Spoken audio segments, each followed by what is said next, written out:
If you're watching this, then you've seen the news. The Silent Hill 2 remake trailer dropped last week, and fans of the original Silent Hill 2 seem to be kind of lukewarm on it. Some are cautiously optimistic, others disappointed. What a lot of people, and by a lot of people, I mean one tweet that went viral, but we'll dig more into that later, are centering their discussion around is the redesign of the character Maria. In Silent Hill 2 for the PlayStation 2, her outfit consisted of a leopard print miniskirt, high boots, and a cardigan that bared her midriff and showed off her butterfly tattoo. It was a sexualized outfit. It was a direct copy of what Christina Aguilera wore at the Nickelodeon Teen Choice Awards. Maria isn't dressed that way in the remake. While she's still wearing a short skirt and high boots, the outfit is now sans the leopard print and has added a more conservative blazer over a dress that now covers her midriff. The overall look is still pretty sexy, she's still got her knees out, but it's something you could feasibly wear to an office job. It's a little less of a statement, is what I'm saying. It's a little less horny of an outfit. Which, as you know, is left-wing censorship that has been added to a video game by the wokes who are ruining culture. We should all lament about how video games are totally over because of the infiltration of dirty, politically correct feminists wrecking our pure hobby. The end. I hope you enjoyed the video. Wait, there's still a lot more runtime in this video for some reason. Del Walker, a game artist who has worked at Naughty Dog and Rocksteady, among other studios, had this to say.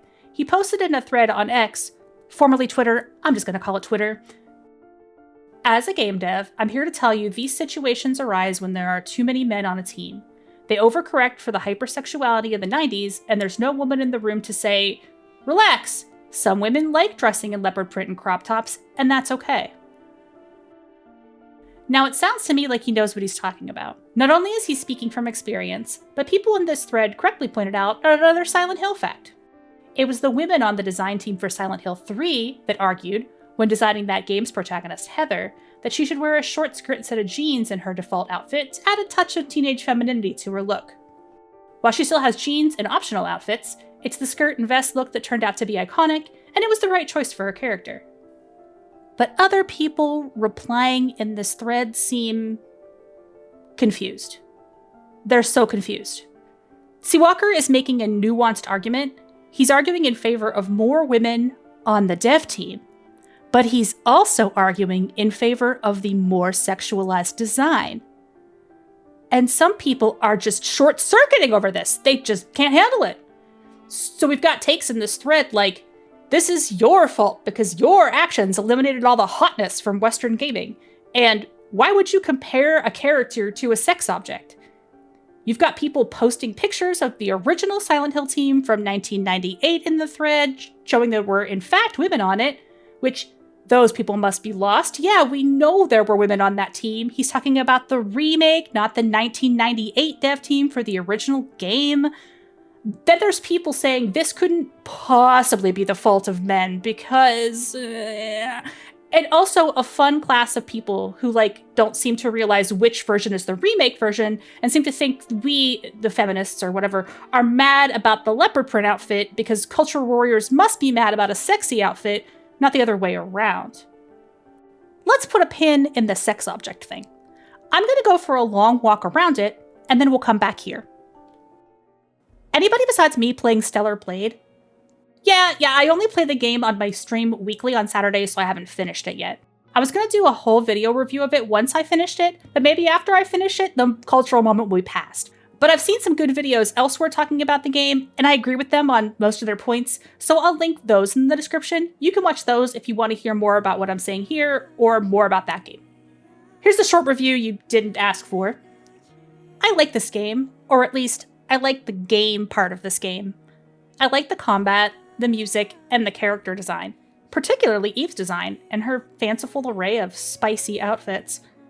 The writing is terrible, and by the writing, I don't just mean the story or the lore, I mean the writing, the moment-to-moment ways that information is conveyed to me in this game. Maybe it's just a poor localization, but people in Stellar Blade don't react to things like normal people react to things, and people in the game don't talk like real people talk. When people do talk, they don't say anything particularly fun or witty, they're just dryly relating information to me. Pretty much every data log I find on a dead soldier is just another sad screen about how everyone's gonna die horribly, and every side quest is about going to look at another dead body. I dread reading all this text, and yet I do it anyway because completionism, I don't know. It doesn't have to be this way. Localized and, sexualized games can be well written. I play a lot of Honkai Star Rail, and I'm playing it for the plot. No, I seriously am playing it for the plot. But I'm playing Stellar Blade for the combat and the fashion. Nothing wrong with that. Except, hang on, wait another second. In streaming, we have this concept of being one guide. It's pretty useful. It's when someone comes into your chat and tells you like a secret in the game you're playing or tries to backseat you, but that person is wrong about whatever they're saying. But you listen to them anyway because you don't know any better, and then eventually you realize they're wrong. When Stellar Blade was announced, and at the time it was called Project Eve, there was a write-up about the game's trailer in IGN France. This one editor in France said he thought the design of Eve, the main character of Stellar Blade, looked unrealistic. Okay, so this is obviously a misinformed opinion, because as people pointed out, the character of Eve is based on a body scan of a real model. Sure, she's been digitally altered and idealized and given those special robot parts, but she's still based on a real person. So, the IGN France editor, who was wrong and who was owned, apologized for this statement. In normal world, that'd be enough, but no, buddy, we got an outrage cycle to peddle here. So a bunch of gamers got one guide by a bad IGN article into believing that woke journalists hated this game. Therefore, Stellar Blade was going to usher in a new utopia, where finally games could be sexy again, and the game reviewers were going to hate it and all melt into rage puddles. I started looking into this controversy to see who exactly had said the game was too sexy, and I only found this one French IGN article and one comment and one video that somebody made about the trailer while the game was still in development. Do you want to know who gives a fuck about this article? Nobody. Nobody gives a fuck. This should have been a tweet. It would have been more valid. That's pretty much it. I felt so gaslit by this. I had previously done a video analyzing Xenoblade Chronicles 2. In that video, I also mentioned the game Dragon's Crown. Both of these games were hit with what felt like a lot of backlash at their release date for the two sexy characters. And I was like, wait, was that even real? Did I remember that wrong? But no, I can Google around and find hours-long video essays about how Xenoblade is too sexy. I don't really find that for Stellar Blade at all, because very few people actually hold that opinion. You can count them on one hand. So there was no woke journalist meltdown. And the guys who wanted a woke journalist meltdown needed something else to stir up controversy about. So then they decided that the game had been censored to appease the woke journalists. And this was based on the idea that a couple scraps of fabric were added to a couple of Eve's in-game outfits, changing them very slightly from earlier iterations of the still incredibly sexy and revealing outfits. So there was a petition where guys complained that they needed to remove those few scraps of fabric. So the Stellar Blade devs did that, and they released a patch that put back in a few recolors of the previously censored outfits. They removed those additional scraps of fabric because it actually wasn't that big of a deal. Except now people are saying a different outfit was censored, so it's still woke, and so on and so on and so on. And like, why? Seems like every decade, there's some kind of new big video game controversy. In the 80s, it was Pac-Man fever, followed by the big games crash. In the 90s, you had Night Trap, Mortal Kombat, and the moral panic around video game violence. They took this all the way to Congress, and have you actually seen Night Trap? By today's standards, that game is very tame. It's barely worth talking about. In the aughts, there was Hot Coffee and Jack Thompson. And in 2014, we had Gamergate. And now, like, what? It's time again? Is it time again? Are you guys bored or something? People want Gamergate 2 so bad, but this is not anything. If you want to see Eve from Stellar Blade with less fabric on, I know a Patreon you can join. So let's go back to Silent Hill. Here we have a guy saying, Actually, women on dev teams like it when a female character looks sexy. Which is facts from experience. And that just does not compute for some of these guys fighting this anti-censorship battle on Twitter, and they're just spouting these confused nonsense takes. Because what side are you on? You're either on the side of the feminists who don't want there to ever be attractive women in games, or you're on the side of the chads who want all video game characters to be sexy at all times. This is a false dichotomy, and it ignores the opinion of most normal people, which is A, different games have different art styles, and what works in the context of one game doesn't work in the context of another. B, people will gravitate toward playing games in the style that appeals to them. And C, a character's physical design and fashion choices can say a lot about that character's personality and role in the story. Crazy concepts, I know. I am very pro-sexy video game character, but I don't have to choose between the woke sexiness of the character designs in Hades versus the unwoke designs in Stellar Blade just because some clickbait culture war is pitting these games against each other. I just like both games. Wow! Oh my god! I'm comparing and contrasting Stellar Blade and Silent Hill for a good reason, I promise. I am going to spoil the plot of Silent Hill 2 now. It's over 20 years old, so I figure most people know the deal, but I'm warning you anyway. If you somehow don't know the plot and are waiting for the remake to experience it, I'd highly recommend you play the original instead, but I understand that old games are not as accessible as new games, and that is a problem we all face as a society. So moving on. Eve's visual design in Stellar Blade doesn't actually say that much about her character. I don't totally agree with critics who say Eve has no personality. Her deal is that she's confused about human beings, and it's kind of adorable. Like she doesn't understand what a guitar is or why people eat fish. But all her outfits really say is, this is how people in this world dress. Playing the game normally, you'll probably swap her outfit quite a bit since it's a major mechanic in the game to change your skins. These outfits, to borrow a term from film studies that I think applies to games a lot, don't really seem to be diegetic. They aren't in character, in other words. People don't remark about how you're doing all these backflips wearing a denim miniskirt. Eve is dressed provocatively, but not for any story reason. It's just for you as a player. It's just for fun. Silent Hill as a franchise isn't immune to this. In Silent Hill 3, as I mentioned before, there are alternate outfits. You can use cheat codes to let the player dress Heather in all sorts of different clothes. Most of them consist of different logo shirts. These still felt like outfits that Heather would wear, mostly, but they didn't have story impact. So for the purpose of this analysis of Maria, we do need to talk about the base design, and not any alternate skins that might end up getting patched into the remake later. The Silent Hill series plays with the perception of the player, using the concept of an unreliable narrator. That is to say, a protagonist in this story isn't telling you, the viewer, everything there is to know about themselves. Throughout the series, it's enforced to us that what we as the player see might not be what the characters are seeing. This is a big part of the text in Silent Hill 2. There's a classic moment in this game where the character of Angela shares her viewpoint with the protagonist James, and James realizes that to her, the entire world appears to be on fire. She sees things James doesn't. Maria's original outfit is designed to a specific purpose. It is what James sees when he looks at her. This is because Maria is not a real person. I don't mean that in the sense of she's a video game character designed by artists and therefore not a real person, although I do mean that too. But I mean even in the story of Silent Hill 2, she's not a real person. She is, as the game's spin-off spells out, born from a wish. She's a manifestation of the sexual frustration of the game's protagonist, James.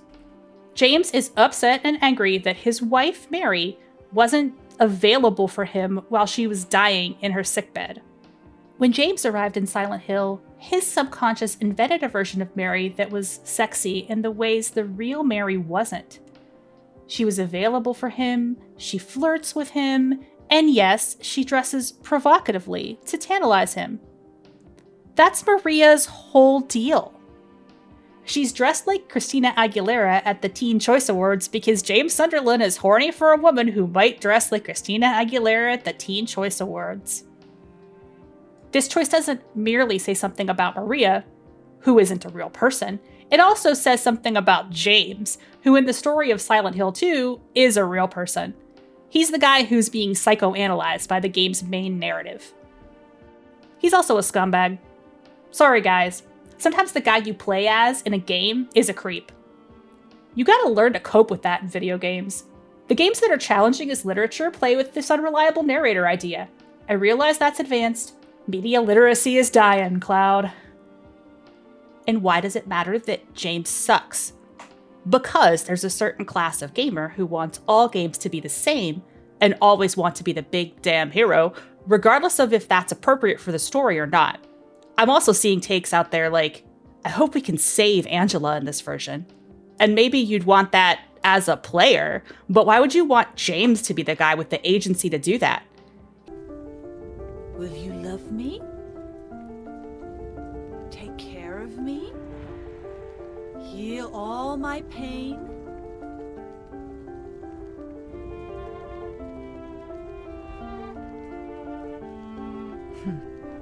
That's what I thought. He's got his own hell to deal with. This story isn't just about him. Maybe you weren't paying attention in English class, or like maybe some of you haven't taken that class yet. But I've watched enough videos on the internet to know that some of the people mad about the woke culture war are whole adults.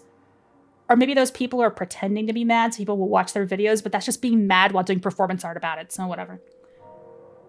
So the people doing culture war here are acting extremely confused. Isn't it the woke feminists' fault that game characters are less sexy now? Why woke feminists complain? I thought you didn't like sexy woman, but now you're saying you like Bayonetta? I thought you didn't like sexy woman, but you like leopard print? Why would we, the woke, call Maria a sex object? Because she is a sex object. That is her role in the story. It's the text.